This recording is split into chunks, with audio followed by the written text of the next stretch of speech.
So when we proclaim the name of Jesus, power is released.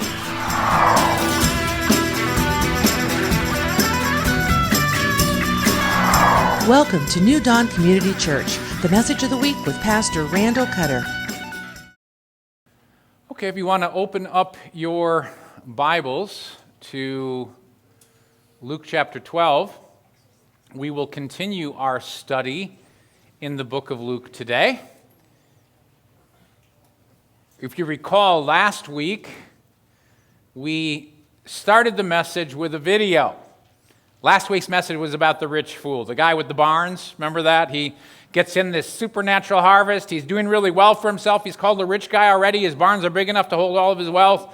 And when the Lord gives him a supernatural harvest, really, instead of thinking about the Lord, what he does is he stays self-focused. There's a whole bunch of greed in his response.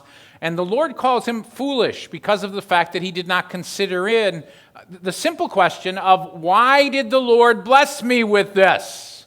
I'm already wealthy, so why did the Lord bless me with even more? And he selfishly felt that it was so that he could build bigger barns and he could eat, drink, and be merry. We all know that particular story very well. And Jesus, as we go through that story, is reminding us of how the world in which we live shapes our system of beliefs so that we buy into the view of the economy that honestly is about lack rather than about abundance. So I started out last week with a video where everyone was carrying around their number. Okay, we all know that commercial. You know, what's your number? And we talked about the fact that we're being programmed to think that you got to have a number. And then the guy that had the gazillion was his number. And today I have another video. This one should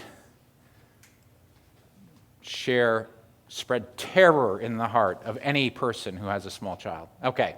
Volume up. I can't wait for her to have that college experience that I had. The classes, the friends, the independence. And since we've planned for it, that student debt is the one experience I'm glad she'll miss.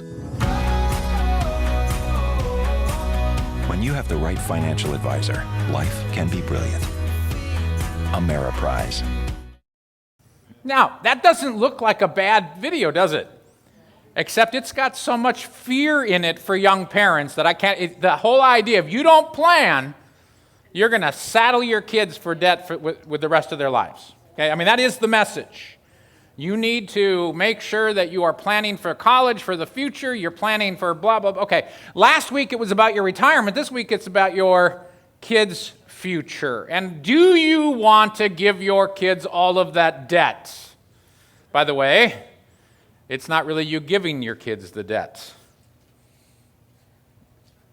Because your kids make choices whether or not to go to school. We do have an issue I could talk about, but I won't, but whether or not every kid needs to go to college. That bubble seems to be popping. People are beginning to realize that not everyone needs to go to college and incur huge volumes of debt as they go through college. And so there are ways that you can go through college on the cheap without incurring student debt. I can tell you I didn't plan for my kids' college.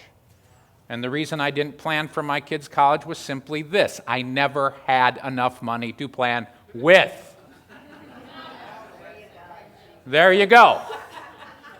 All three of my kids went to college, and all three of them got through college without debt. Okay? Now, that is God blessing and honoring and providing the way. I'm not telling you not to take advantage of planning. Planning is a good thing. We know how to plan.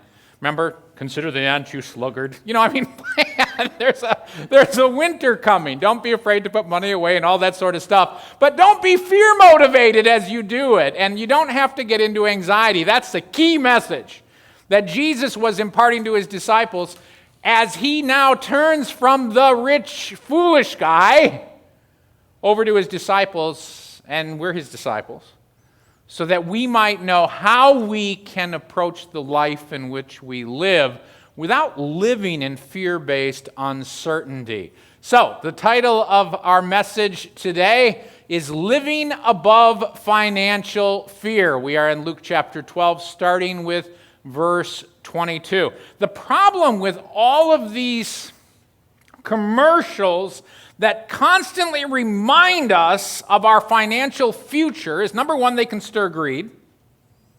Number two, they can share or focus us on fear for the future.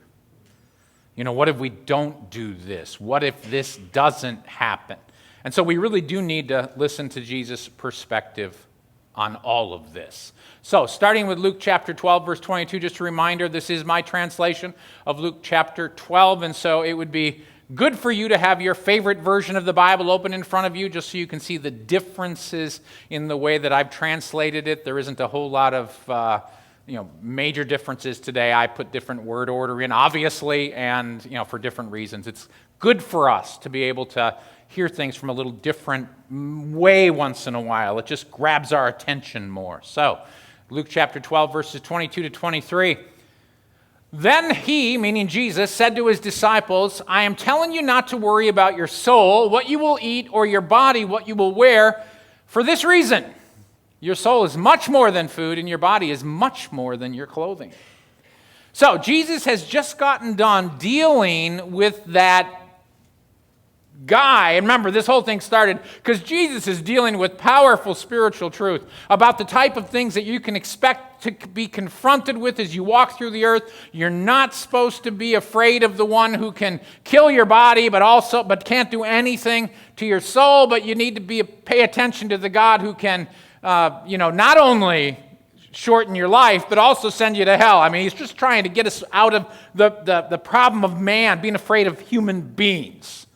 And in the midst of this thing that Jesus is giving promises from God about if there's persecution, the Holy Spirit will give you the words to say, this man calls out. And remember, the scene is simply this. There's so many people, they can't even walk. They're trampling on each other. And so Jesus has his disciples close to him, and it's more than just the 12. It's probably about 100 close disciples around him. And then beyond that is the crowds where the people can't even move. And he's talking to his disciples about these very important issues. And a man on the edge of the crowd of his disciples says, Teacher, tell my brother to share the inheritance with me.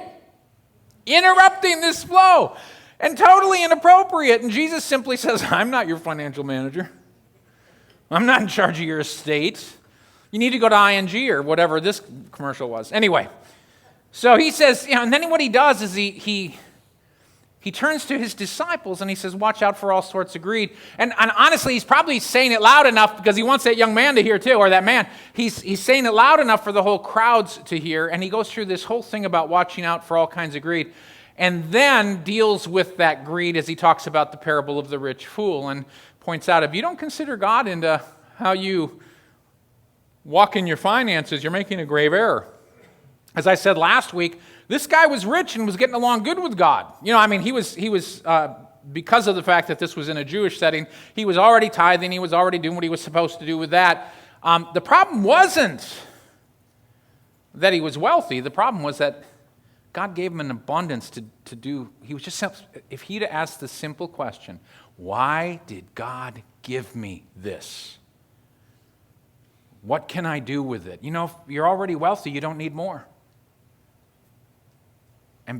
But this guy said, oh yeah, I do need more because I need to really relax. I need to really drink and marry. I need to really, instead of asking for the purpose that God had given to him. And so God says, you're really foolish because tonight your life is required of you. Your soul is required of you. So now we are here, and Jesus is applying the parable of the foolish rich man to the disciples specifically. He's not expecting the world to be able to hear this. He's expecting his disciples to be able to hear this, but not the world. And so he's applying it. He says, I'm telling you not to worry about your soul. A lot of your translations have the word life there. The word is psyche in the Greek, and that is the word soul, and obviously Jesus is talking about life, but I didn't want to miss the connection because the wealthy man says, I will say to my soul. Eat, drink, and be merry, for tomorrow you die. And so Jesus turns, using the same word that the rich man had just addressed to himself. I did not want to lose that in the application, but understand when he's talking about his soul, or when Jesus is talking about the soul right here, the soul, Jesus is saying, is what eats. Well, that's true. Our soul is our mind, emotions, and our will, and our soul is what decides what to eat, and it's decide how often we eat, and it decides whether we fast or whether we don't fast. So it's obviously, the reason he used the word soul was because we're the ones that are in charge of our consumption of food and planning for the consumption of our food and, making money so that we can have food to consume and all of that stuff. So I'm telling you not to worry about your soul, what you will eat, or your body, what you will wear. Those are life needs, aren't it? The eating is what we do to make our body continue to function. It's the internal needs, and clothing is the external needs. We were getting pictures from my children today from when they were walking outside. One's in Ann Arbor and one's in Blacksburg, Virginia. It's in the 30s where they are. Is it in the 80s here today? Always this time of year, right? So my daughter in Blacksburg, which is actually a little bit colder this morning because it's around the mountains than it is in Ann Arbor, I think hers was 36 if I recall correctly, was really bundled up. She was bundled up. And she looked like she was wearing pilot glasses, something to keep her eyeballs from freezing. And then my son weighed in with a picture, and it's below 40 there also. I think it was 38. And around Ann Arbor, they have scooters all over the place that students can just grab and scoot with. I think it's one of those stand-up things he's talking about, and you just go around then. And he said he found one and was able to use it to get to church this morning. However, when he got there, his fingers were numb. So, these are not problems we usually have in South Florida. And my children are experiencing life on a whole new level. Well, my son was already up in northern Georgia, which would get cooler, colder, but not quite what he's experiencing in October already. But we need clothing, obviously, to deal with the weather and the elements, etc. We even here get to the point where we put on our winter coats when it's 68.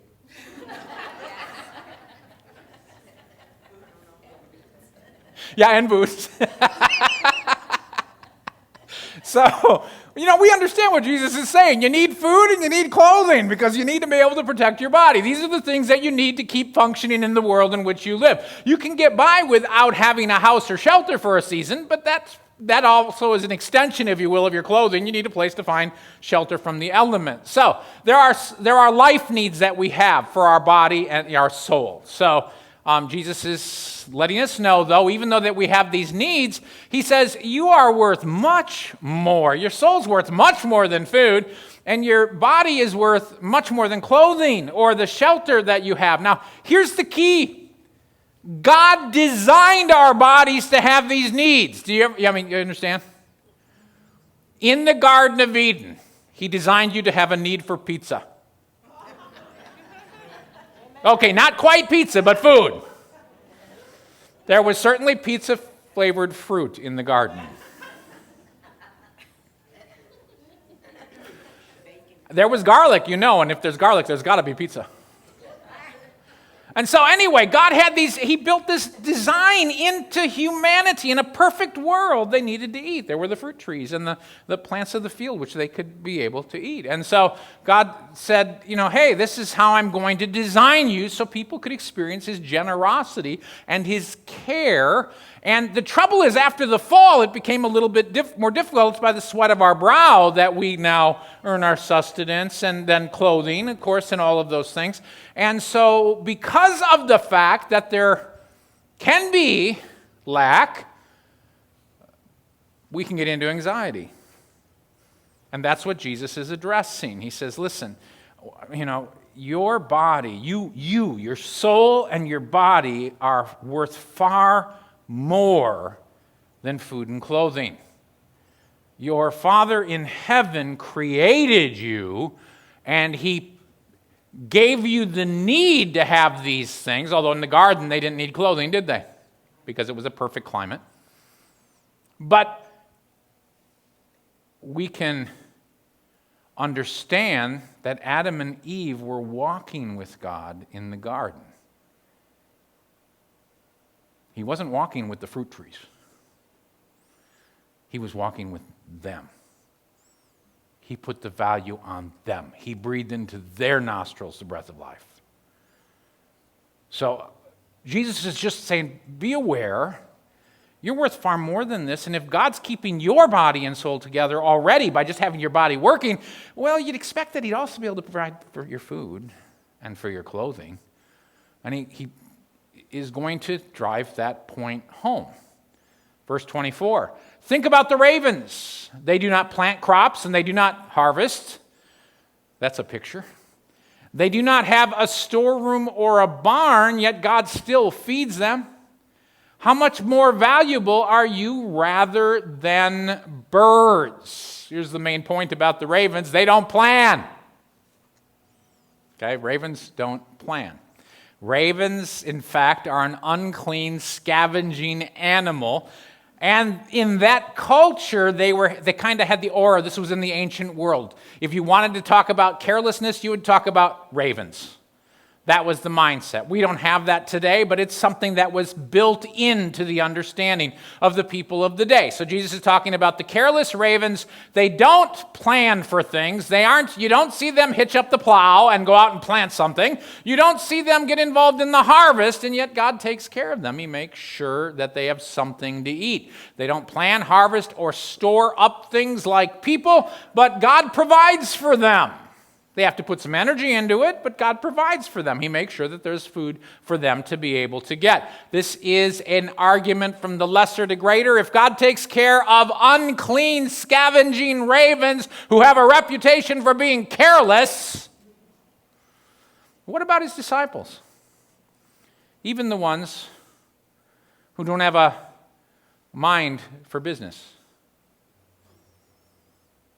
So here's the thing. Some of you have a mind for business. Some of you have a mind for investments. Some of you are really able to work with this. Some of you are a mess in these areas.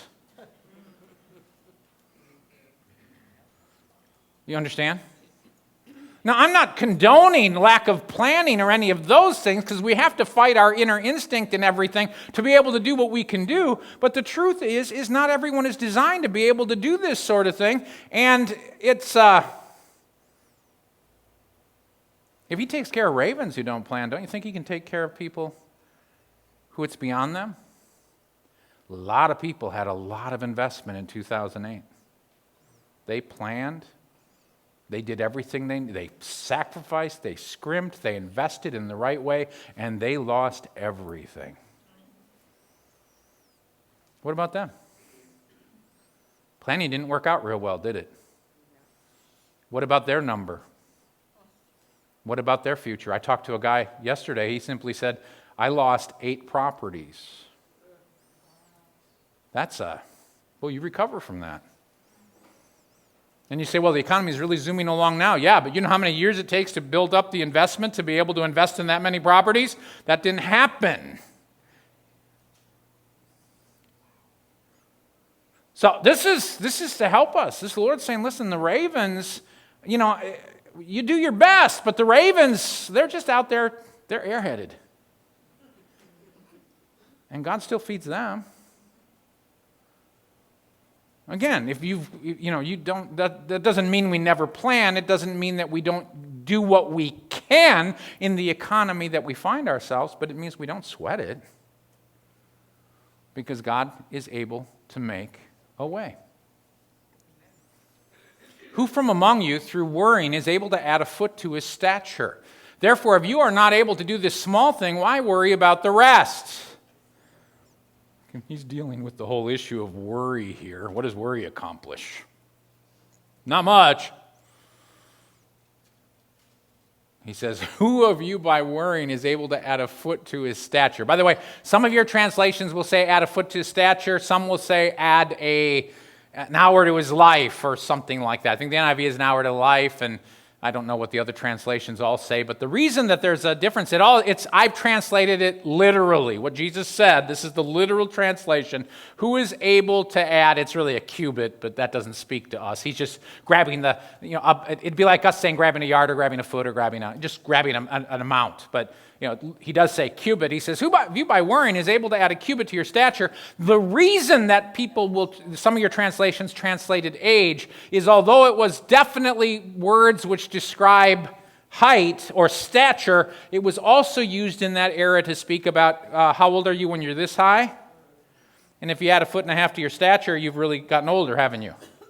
And that's the point. That's the reason it became an hour to your life. However, 1.5 feet of growth is usually more than an hour. Okay, so, I mean, it takes a little longer to grow 1.5 feet than an hour, but okay. So the idea is Jesus saying, whether it's to add any length to your life or any stature to your height, how can you accomplish any of that by worrying? In fact, we do know that worrying actually hurts our health rather than helps it. And so he's just pointing out, this, by the way, is a small thing from God's perspective. Adding time to your life or adding stature to your height. It's a small thing. And yet, we can't do it. And worrying has nothing to do with it. Now, think about what this is saying. Jesus is saying, guys, when you worry about future finance, it's as silly as worrying about adding length to your life by just worrying or adding height by just worrying.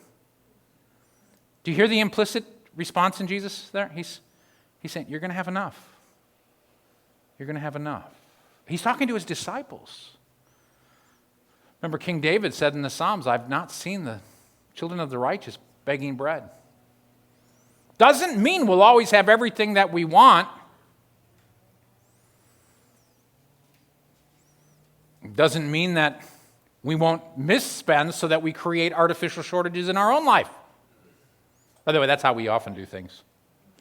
That's what credit is all about, isn't it? We can create artificial shortages in our life by taking advantage of credit opportunities or purchasing things out of impulse that we really shouldn't have purchased. And as a result, we have an artificial shortage, and God's gracious and helps us dig our way out of that, and usually just slow enough so that we learn our lesson so we don't do it again. Anytime you get into major debt, especially credit card debt, you just ask the Lord, you ask him for help, mercy, but you also say, don't let me dig my way out of this any more quickly than I learn my lesson. And then learn about working with cash. Yeah, that's a good thing. Check, debit cards, things like that. Okay. Verses 27 and 28. Think about how the wildflowers grow. They do not labor and they do not spin wool into yarn, but I say to you that not even Solomon in all his glory clothed himself like one of these. So if this is how God arrays the grass that is in the field today, but tomorrow is thrown into the oven, how much more very valuable are you, you of little faith? Okay. The raven illustration had a problem. The problem was ravens, they have to go out and hunt for their food, don't they?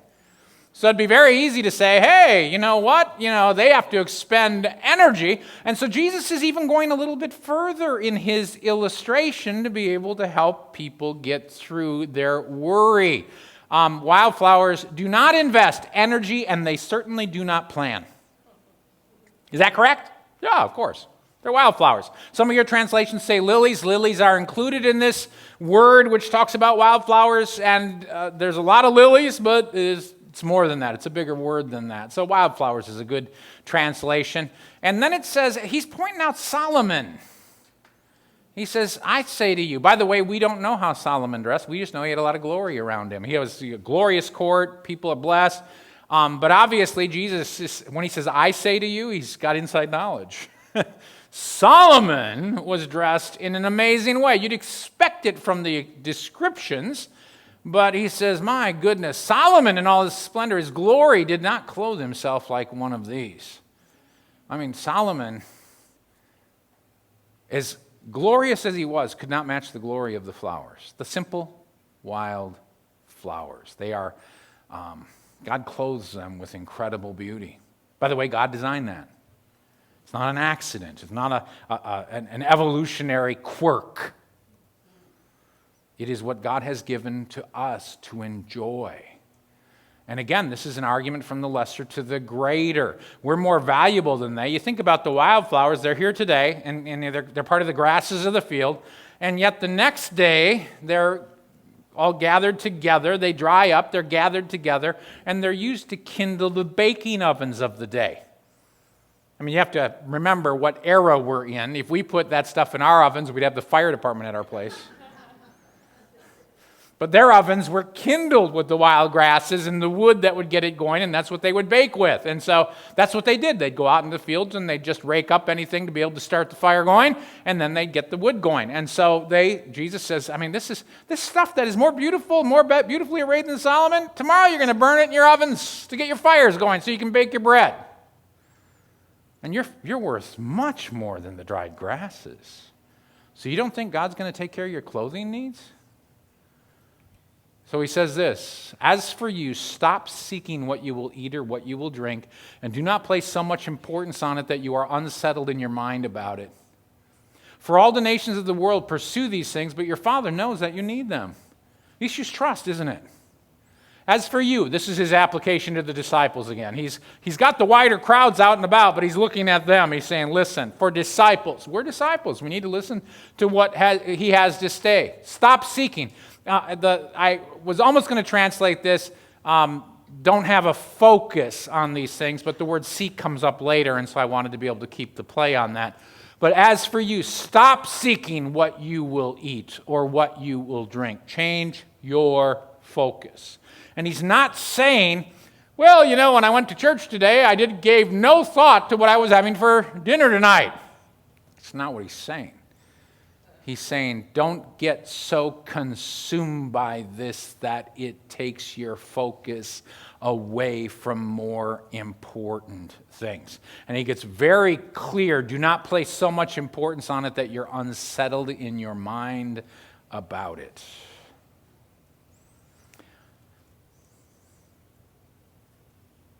Down through history, people have pursued wealth so that they can eat well. That's really bottom line. So that they can have the best food that a culture provides. And you know the restaurants in New York or even around here, the ones that have the perception for having the best food that money can buy, and they have sticker shock at the end of the meal to go with it. Yeah.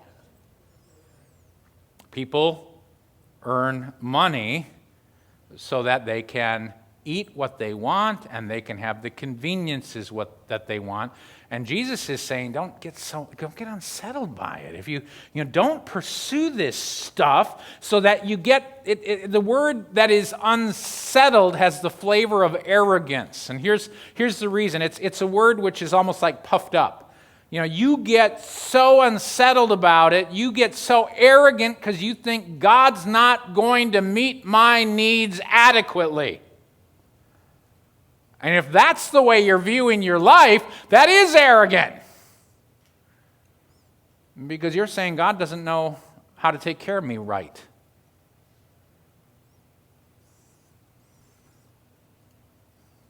Shall the clay say to the potter, God's the one who's watching over us again, and we can make mistakes. We can do things that set us back, and you can all look back on your lives and realize choices that you have made that have hurt your financial position today. It's the way we learn. It's called experience. And we use that experience to plan for the future, but we don't get unsettled by it. Don't be like those who don't have a covenant. All the nations of the world pursue these things, but your Father knows that you need them. Your Father knows that you need them. Your Father knows that you need them. What did he taught the disciples to pray in the previous chapter? Oh, when you are praying, say, Father, let your name be honored as holy, let your kingdom come, and keep giving us today, each day, our daily bread. Because we can trust God to give us our daily bread. He's a creative God. He's able to do it. When Elijah needed to be fed in the wilderness, hiding from Ahab and Jezebel, he was given a raven would bring food to him. That's pretty significant. I mean, just think about it. All of a sudden, this bird would show up every day. And he'd bring him the food that he needed. You know, if God could do that for Elijah, I think he can provide for us your more mundane means, don't you think? So Jesus makes this application because of the fact that he's trying to get us to not be unsettled about these things. He says, instead of seeking this stuff, seek his kingdom, and these things will be added to you. Stop being afraid, little flock, for your Father has willingly chosen to give you the kingdom. Okay, so this is the proper focus, and this is the use of the word seek that made me want to keep that meaning, because the word, it ties together. Don't seek this, stop seeking this in such a fashion that it unsettles your mind. Instead, seek this. And what is the this we're supposed to seek? Seek his kingdom. When Matthew shares this same teaching, remember, Jesus was an itinerant speaker, and so he shared the same teachings over and over and over again. Sometimes between Luke and Matthew or John or Mark, you'll hear the teaching of Jesus, and it'll be slightly different. It's because he repeated these same things over and over at different times and in different contexts. And here he didn't say, seek first his kingdom and his righteousness, as Matthew records. It was a different setting. Here he says, seek his kingdom. And then all these things that the world pursues will be added to you. That's an interesting perspective. Seeking the kingdom more than food or clothing is his perspective. If you are seeking the kingdom more than you're seeking food or clothing, then what's going to happen is that you are going to have all these other things added to you. Isn't that interesting? What's your number? Make sure you have college provided for. Pursue God. Which one has the guaranteed outcome that people need? All these other things will be added to you. God will give you the wisdom. God will give you the insight. God will give you the self-control. God will give you everything that you need. God will protect you. You know, in 2008, when all the markets crashed, there were people that sold all their property right before it happened. Well, wasn't that lucky? I suspect that there were a great many Christians that God spoke to. And whether you were one of them or not doesn't matter. He's going to see you even through market crashes, because he's able to add these things to you as you seek his kingdom. Fear of lack is what motivates nations. That's the bottom line, fear of lack. Everyone wants to make sure that every new human household has a desire, and that desire is to make certain that there's no time in the future that the household has to go through poverty. That's noble, by the way. However, when we leave God out of the picture, we can end up being filled with fear and apprehension for the future, or we can use greedy methods to try to achieve that. And of course, that's why there's so much corruption in the world. If we knew the level of corruption in the world financially, because people are trying to make sure that the lack doesn't hit them, it drives people. It makes them greedy, because you got to make sure that you have enough, just in case things go bad. And Jesus says, stop being afraid. You don't have to be afraid anymore for the future. You can trust that the Father is watching over you. Stop being afraid, little flock, for your Father has willingly chosen to give you the kingdom. If the Father is going to give you the kingdom, now, by the way, what's the kingdom? Let's talk about that for a minute, because this helps us understand that the Father's choice is to give us something beyond what we can understand. Here's the kingdom. God, the Father wants to give us the kingdom, and we seek the kingdom first, and his righteousness, and things change. What's the kingdom? The kingdom is overturning the work of the devil. Let's talk about the work of the devil. It's death and it's lack. In the Garden of Eden, there wasn't death and there wasn't lack. There wasn't poverty. There was no threat to the provision of Adam and Eve. And the kingdom is reestablishing that reality on the earth. So if you're pursuing the kingdom, God will give you the ability to provide for yourself and those that you love. True or false? Obviously true. You seek first his kingdom and his righteousness, and you don't have to have a fear for the future, because you have the ability to change things. God challenged us as we sought the kingdom in this congregation in 2010 to train ourselves to live in supernatural economy, because we're manifesting kingdom. And if you manifest kingdom, you can change the things around you rather than be victimized by the things around you. And God challenged us specifically in this area so that we would learn and we would grow in our understanding. We would not live in fear. And of course, I've mentioned this. We do this once a month on the first Sunday of the month where I talk about the journey that the Lord taught us. And in 2010, from then on, we began to set ourselves up. And we knew that this was about sowing seed and making sure that we kept loose to remember back in 2010, there wasn't quite as much to hold on to back then because we had gone through, as an economy, so much shedding of wealth and finance. By the way, if you are still depending upon the economy of the United States to stay strong, be aware that nations go through cycles. And they're beginning to do the same sorts of things that they did pre-2008 in the mortgage markets as they were doing now as they were doing the mortgage markets pre-2008.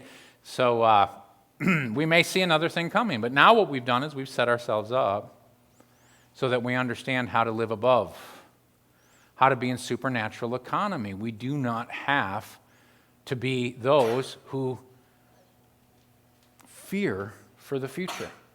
Is the nation going to go through ups and downs economically? Yes. If that causes you unease, you haven't quite caught what Jesus is saying yet. Seek first his kingdom. Seek his kingdom. I won't even put the first in there. That's Matthew. Just seek his kingdom. And God's going to add all these other things to you. He's not going to see disaster hit you if you're seeking his kingdom. Verse 33. And he can speak this to people who understand this. Sell the things that belong to you and give it to those in need. Make wallets for yourselves that do not wear out. An inexhaustible treasure in heaven where no thief comes near and no moth destroys. For where your treasure is, there your heart will be also. So Jesus is speaking to his people who understand kingdom economy. And we've understood this. The Lord told us all the way from 2010.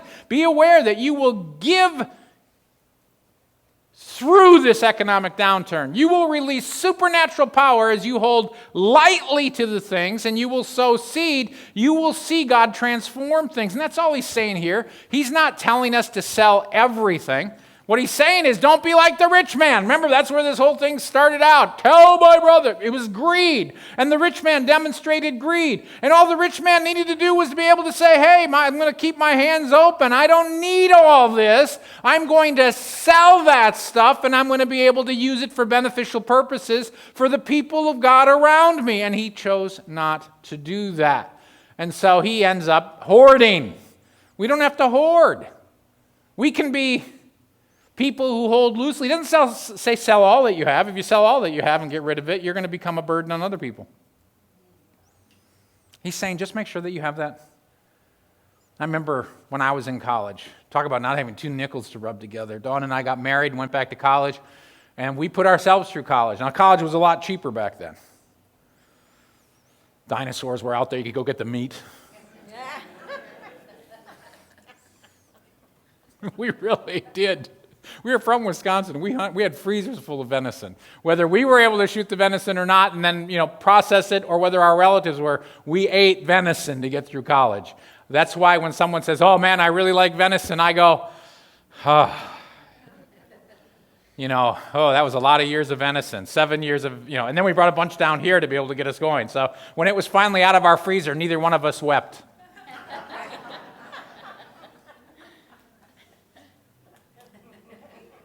But when I was in college, we were living underneath the house, or that we were in the downstairs basement of a really nice man and woman, Arlo and Vernette were their names. They set this up just so that students would be able to live for very inexpensively in their downstairs basement. They would get they'd have money coming in.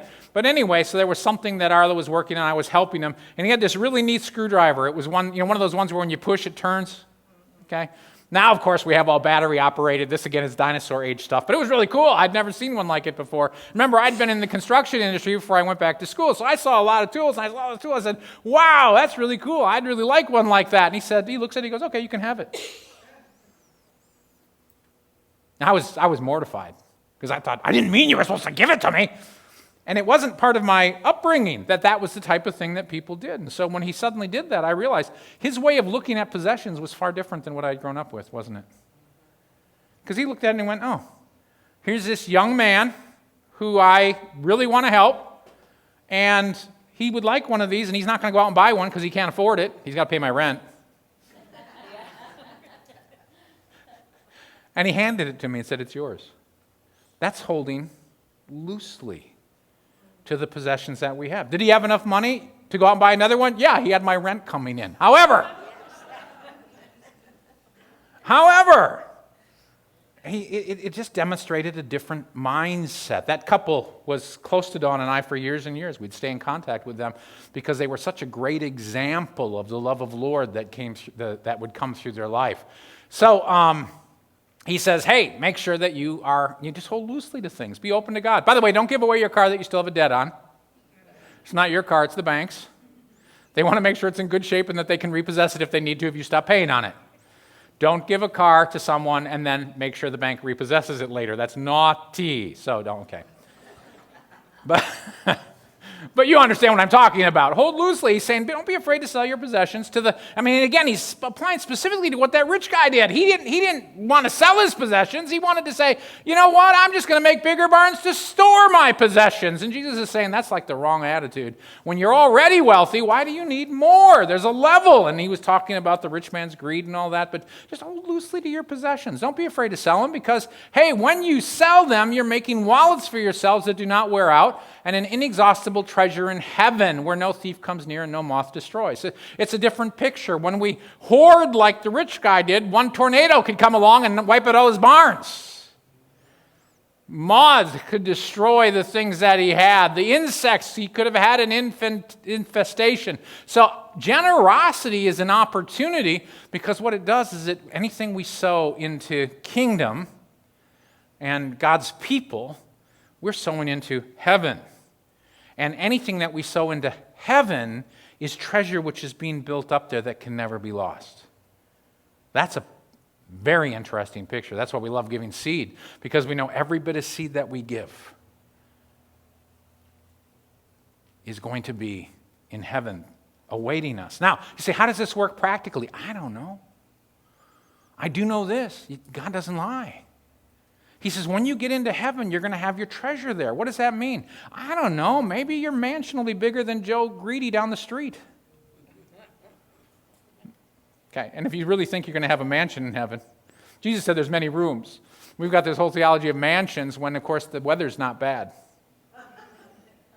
Okay, that doesn't mean you won't have a house or something, but you have something to go, live in. I don't know. We don't know. Our imaginations can't even begin to figure out exactly what it's like, but I know it's going to be more of a return to Eden than what we expect. Remember, we're living in the new heaven and the new earth, which is a return to what God originally created. And I don't know what Adam and Eve lived in, but there was no bad weather. There were no spiders to crawl on them in the middle of the night. Yeah, snakes to kind of crawl into your sleeping bag. Yeah. What generosity accomplishes is that there is a treasure being built up for you in heaven. And so Jesus' application is, he says, listen, where your treasure is, there your heart will also be. If you're sowing into the kingdom, you're going to be demonstrating that you're seeking the kingdom, because where your treasure is, that's where your heart is. So when he says seek his kingdom, or when seek the kingdom, he's literally, this passage is the one that's telling us, hey, how can you tell if you're seeking the kingdom? Because that's where your treasure is going to be. Well, that's interesting, isn't it? Because it means that we aren't going to be tearing down our barns to be building bigger barns. Doesn't mean that people who are seeking kingdom can't be wealthy. It means that they're wide open to God. And when there's opportunity to sow, they sow. And God, people who have a gift of giving, God's going to make sure that they constantly have enough to sow. But it's going to be a flow in and flow out, flow in and flow out. Because if God can get it through you, he'll get it to you. And that's the message that Jesus is giving to his disciples. That's the message that Jesus is giving to us. And so today, stop being afraid, little flock, for your Father has been pleased to give you the kingdom. That's the message for us today. The Lord already spoke to us in 2010 about how this works in our lives. As we manifest the kingdom, he taught us through sowing seed and through doing those different things. And we pray over that on the first Sunday of the month and reiterate it. But this is the specific That's a specific application of what he's teaching here. It's about seeking the kingdom. And as we seek the kingdom, we'll see all these other things added unto us. We don't have to be unsettled in our mind as we seek all that stuff. How much has it gone beyond? Back when Jesus was speaking, it was about food, clothing, and shelter. Now it's about food, clothing, shelter, retirement plans, college plans, medical plans. The list goes on. Insurance, yes, very good ad. Okay, it just gets bigger and bigger and bigger. And I think our God is big enough to help us live in any economy that we live in. Goes way beyond food and shelter when he's saying he'll meet the needs of your economy. And so that is something that you can take to the bank. Let's pray. Lord, I thank you for this opportunity to once again be reminded of what it means to seek the kingdom and how we do not need to worry. You said that repeatedly, and we don't have to get into that place where we become unsettled about our financial position, because you will watch over us, you will care for us, you will train us. When we make mistakes or step the wrong way, you are faithful, and you will help us along the way. Let your grace rest on us.